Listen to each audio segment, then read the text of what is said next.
These are the stories topping the news. The Office of the Prime Minister issues a travel advisory. Grenada considers suspending travel visas for African nationals. And a Russian media law limits foreign ownership.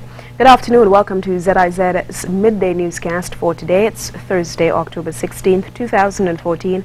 I'm Ebony Brandon. Now for a look at the news developments in detail. The Office of the Prime Minister has issued a travel advisory as St. Kitts and Nevis continues to take steps to keep residents safe from the Ebola virus. The Office of the Prime Minister issued the advisory captioned Travel Restriction Ebola-Affected Countries, which prohibits entry of persons from Liberia, Sierra Leone and Guinea. According to the advisory, with immediate effect, all visitors from Liberia, Sierra Leone and Guinea will be prohibited from entering the Federation of St. Kitts and Nevis until further notice. The prohibition will also be applied to travelers who have visited these countries within the past 21 days. On Friday, October 10th, staff at the People Empowerment Program, PEP, Secretariat in Dorset wore pink as they joined the rest of the world in observing Breast Cancer Awareness Month, which is celebrated in the month of October. According to PEP General Manager Jeffrey Handley, the PEP, having made an impact on many lives, thought it appropriate to lend support to the cause. He added that pink is a color he personally wears often in remembrance of breast cancer patients. Handley said it gives him hope and courage to be able to fight any adversities which might come. He added that PEP is on target with supporting cancer awareness and will support the March for Breast Cancer Awareness later this month. The leadership of the National Integrity Party has condemned a statement made by the Honorable Vance Amory, Premier of Nevis, in which he described government employees who were perceived to be supporters of the Nevis Reformation Party and whose jobs were terminated by his administration as hangers-on. A press release from the NIP referred to the statement by Premier Amory as very unfortunate, ill-advised and unbecoming of a party and its leadership, which promised Nevisians there would be no victimization if elected to govern Nevis.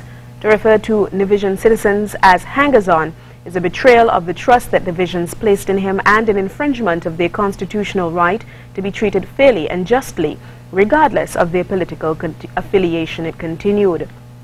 The National Integrity Party said it was clear that the CCM-led Nevis Island administration is experiencing difficulty in justifying the wanton victimization of scores of government workers who were perceived to be supporters of the NRP. The NIP called it sad that Premier Amory would turn a blind eye to the important contribution those workers were making to the development of Nevis and to their upkeep of their families.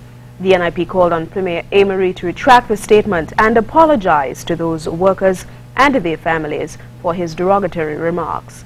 In regional developments, the Grenada government says it is considering suspending travel visas to nationals from West African countries of Liberia, Sierra Leone and Guinea as it moves to prevent any occurrence of the deadly Ebola virus.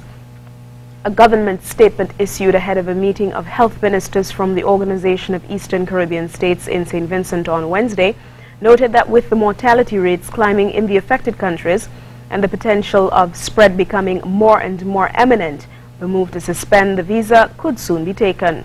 The Keith Mitchell government said that the measure is being discussed against the background that there is no readily available vaccine against the disease, no available medicines to treat the condition, and the recognition that one case of the disease could potentially undermine the health and financial infrastructure of the country. The government said it would continue with the assistance of various stakeholders to put in place the necessary structures to respond as adequately as possible to the introduction of the disease into Grenada. Meanwhile, St. Lucia has an emergency team in place to respond in the event that a case of the deadly Ebola disease is confirmed in their country.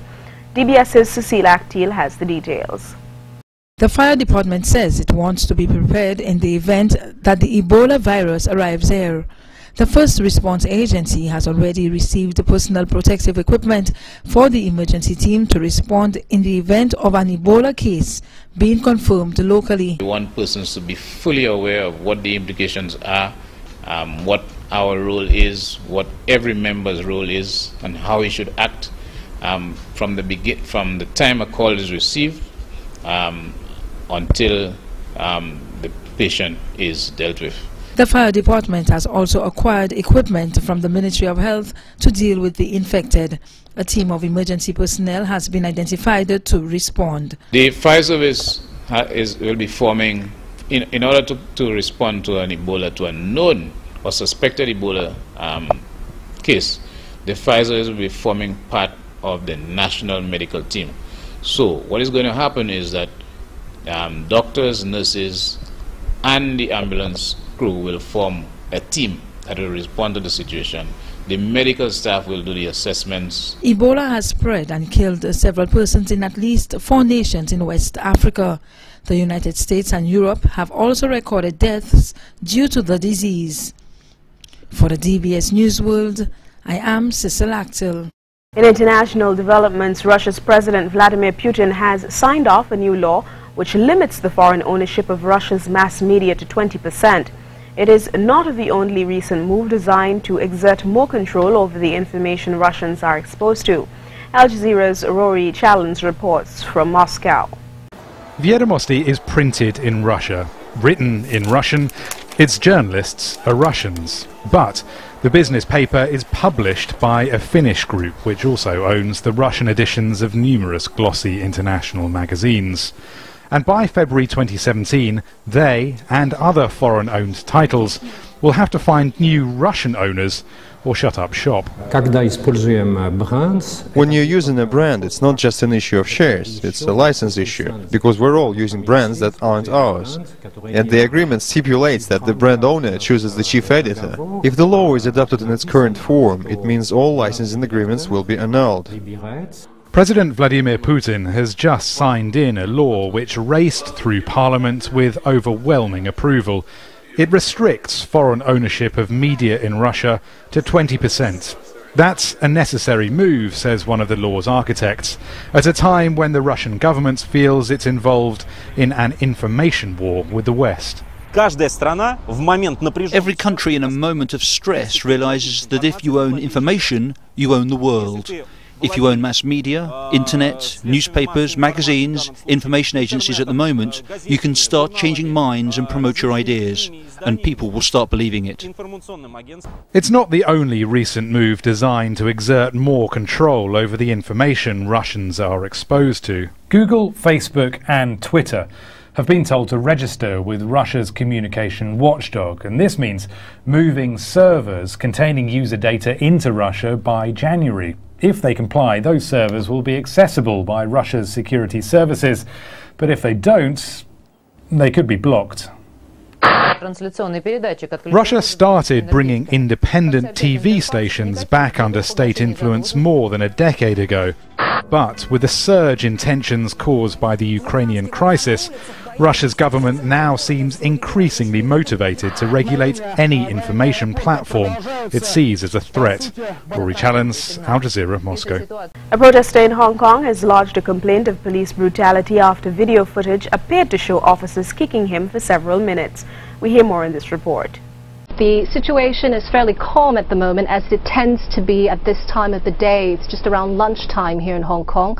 But there's a lot of attention being focused now on TV footage, dark pictures that shows a demonstrator who is handcuffed being led to a building by 6 police officers. He's shown being thrown to the ground and then punched and kicked for several minutes. Now, these images have really shocked the city because the police force has always prided itself on its professionalism and experience with crowd control. The demonstrator has been identified as a social worker, Ken Zhang, and a long-standing pro-democracy activist. He and his lawyers have already made a complaint of police brutality to officials here. They've promised to thoroughly investigate the matter. We've also heard from the Secretary of Security, who said that the officers identified in that video have been transferred from their jobs temporarily. It'll be interesting to see if news of this footage, which has been widely shared on social media, will be enough to bring even more demonstrators onto the streets this evening. In today's weather, we'll experience sunny skies along with some partly cloudy periods. Winds will blow from the east at 5 to 10 miles per hour. Temperatures are expected to reach a high of 30 degrees with a low tonight of 24 degrees.